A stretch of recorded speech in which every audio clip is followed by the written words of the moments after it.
Hi, my name is Denise, and I was asked by Albany County to speak on behalf of victims this year, and we had to come up with a slightly different format than what was originally planned due to the coronavirus.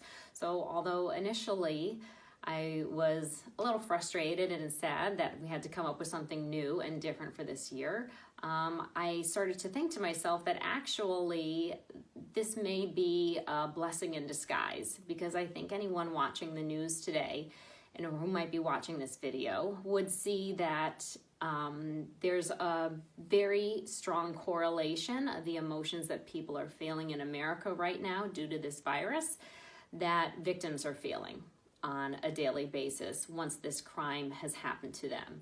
So while you are at home and you are feeling angry and stressed out and anxious and you want to resume your daily life, and there's just this unnerving feeling of when is this going to be over, that is very relatable to all emotions that victims are feeling once a crime has happened to them.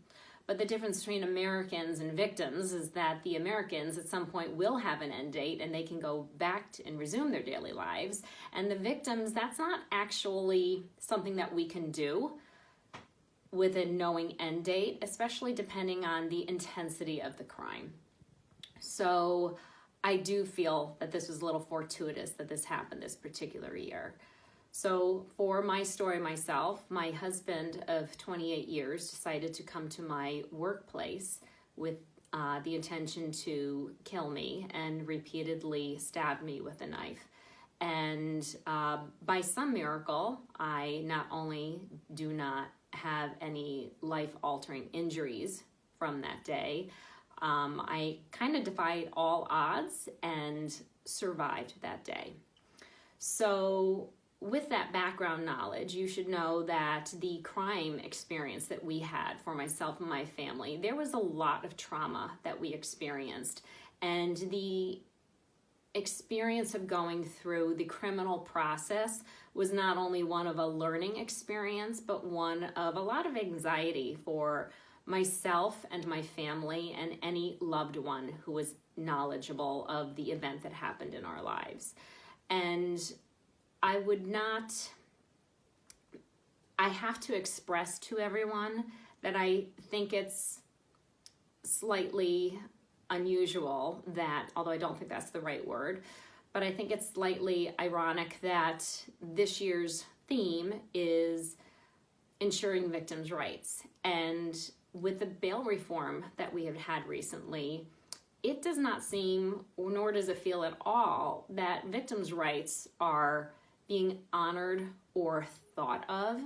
I think that if you speak to any victim, they would unfortunately tell you the frustration that our legal system has put upon us in an already frustrating, awful experience that we have going through in our daily lives just from trying to survive from the crime.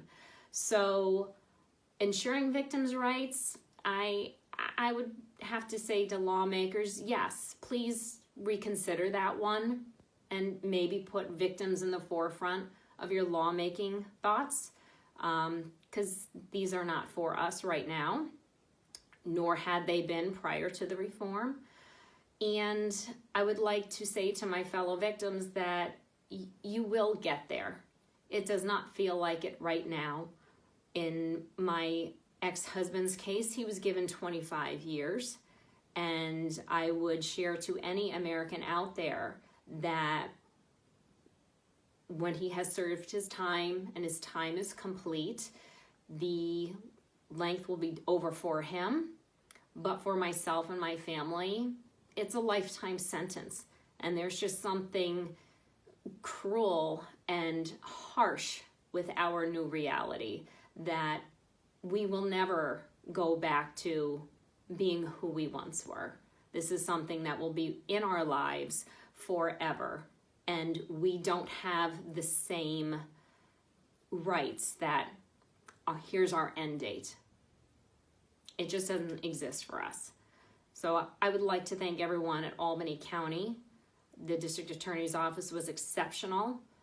Anyone I spoke to at the Office of Victim Services were incredibly helpful to myself and to my family.